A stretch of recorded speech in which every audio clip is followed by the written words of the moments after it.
صلیبیوں کے بحری بیڑے اور افواج کو بحیرہ روم میں غرق کر کے صلاح الدین ایوبی ابھی مصر کے ساحلی علاقے میں ہی موجود تھا۔ 7 دن گزر گئے تھے، صلیبیوں سے تاوان وصول کیا جا چکا تھا، مگر بحیرہ روم میں ابھی تک بچے کچے بحری جہازوں کو، کشتیوں کو نگل اور انسانوں کو اگل رہا تھا۔ صلیبی ملاح اور سپاہ چلتے جہازوں سے سمندر میں کود گئے تھے۔ دور سمندر کے وسط میں 7 روز بعد بھی چند ایک جہازوں کے بادبان پڑپڑاتے نظر آتے تھے۔ ان میں کوئی انسان نہیں تھا۔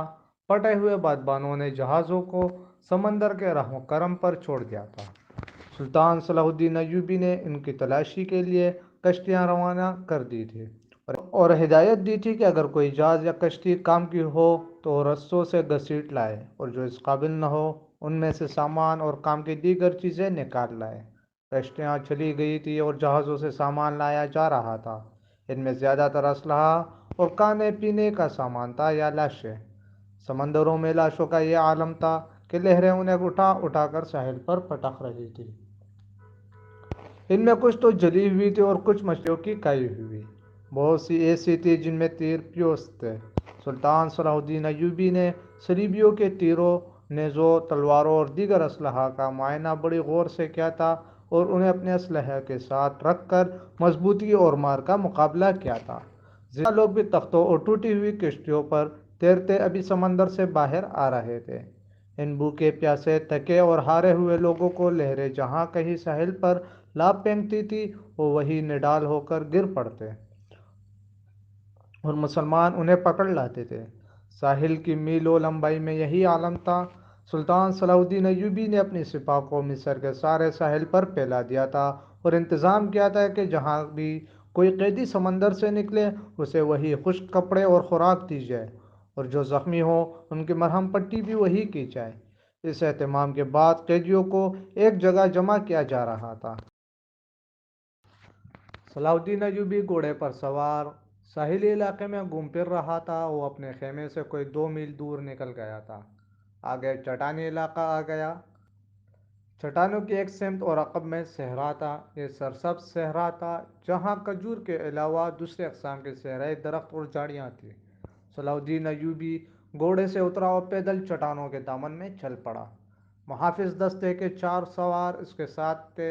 اس نے اپنا گھوڑا محافظوں کے حوالے کیا اور انہیں وہیں ٹھہرنے کو کہا۔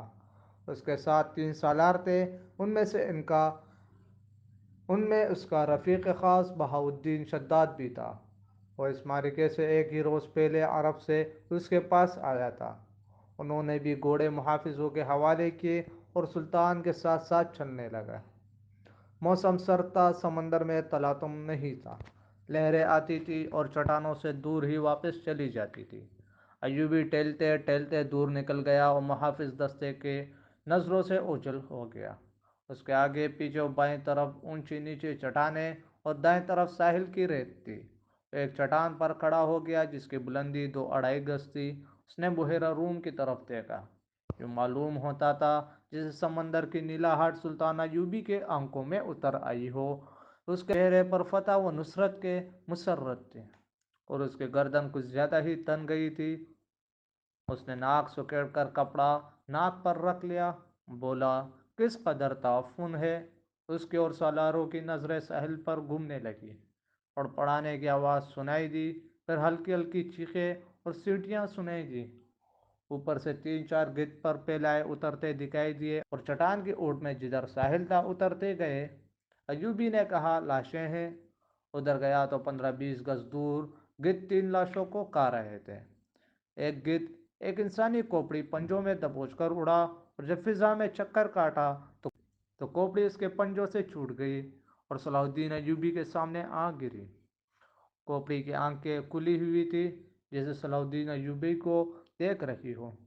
چہرے اور بالوں سے صاف پتہ چلتا تھا کہ کسی صلیبی کی کھوپڑی ہے۔ ایوبی کچھ دیر کھوپڑی کو دیکھتا رہا، پھر اس نے اپنے سالاروں کی طرف دیکھا اور کہا، ان لوگوں کی کھوپڑی مسلمانوں کی کھوپڑیوں سے بہتر ہے۔ ان لوگوں کی کھوپڑی مسلمانوں کی کھوپڑیوں سے بہتر ہے۔ یہ ان کھوپڑیوں کا کمال ہے کہ ہماری خلافت عورت اور شراب کی نظر ہوتی جا رہی ہے۔ صلیبی چوہوں کی طرح سلطنت اسلامیہ کو ہڑپتے چلے جا رہے ہیں۔ ایک سالار نے کہا، اور ہمارے بادشاہ انہیں جزیہ دے رہے ہیں۔ شداد نے کہا، فلسطین پر صلیبی قابض ہے سلطان، کیا ہم امید رکھ سکتے ہیں کہ ہم فلسطین سے انہیں نکال سکیں گے؟ اللہ کی ذات سے مایوس نہ ہو شداد، صلاح الدین ایوبی نے کہا، ہم اپنی بھائیوں کی ذات سے مایوس ہو چکے ہیں۔ ایک اور سالار بولا، تم ٹھیک کہتے ہو سلطان نے کہا، حملہ جو باہر سے ہوتا ہے اسے ہم روک سکتے ہیں۔ کیا تم میں سے کوئی سوچ بھی سکتا تھا کہ کفار کے اتنے بڑے بحری بیڑے کو تم اتنی تھوڑی طاقت سے نظر آتش کر کے ڈبو سکو گے؟ تم نے شاید اندازہ نہیں کیا کہ اس بیڑے میں جو لشکر آ رہا تھا وہ سارے مصر پر مکیوں کی طرح چھا جاتا۔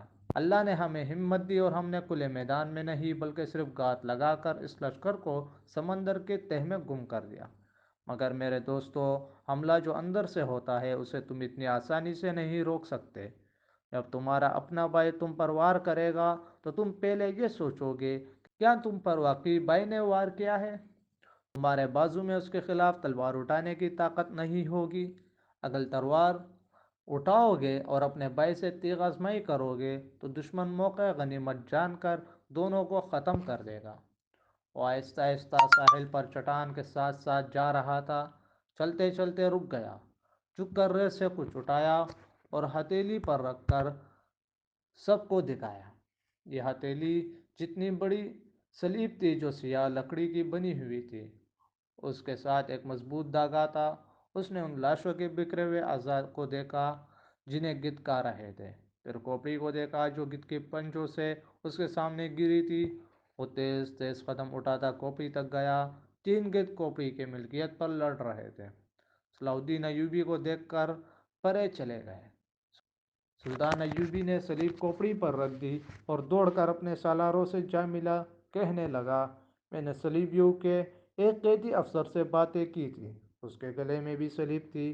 اس نے بتایا کہ صلیبی لشکر میں جو بھی بھرتی ہوتا ہے اس سے صلیب پر ہاتھ رکھ کر حلف لیا جاتا ہے کہ وہ صلیب کے نام پر جان کی بازی لگا کر لڑے گا۔ رو رو زمین سے آخری مسلمان کو بھی ختم کر کے دم لے گا۔ اس حلف کے بعد ہر لشکری کے گلے میں صلیب لٹکا دی جاتی ہے۔ یہ صلیب مجھے ریت سے ملی ہے، معلوم نہیں کس کی تھی۔ اس کھوپڑی پر رکھ دی ہے تاکہ اس کی روح صلیب کے بغیر نہ رہے۔ اس نے صلیب کی خاطر جان دی ہے۔ سپاہی کو سپاہی کے حلف کا احترام کرنا چاہیے۔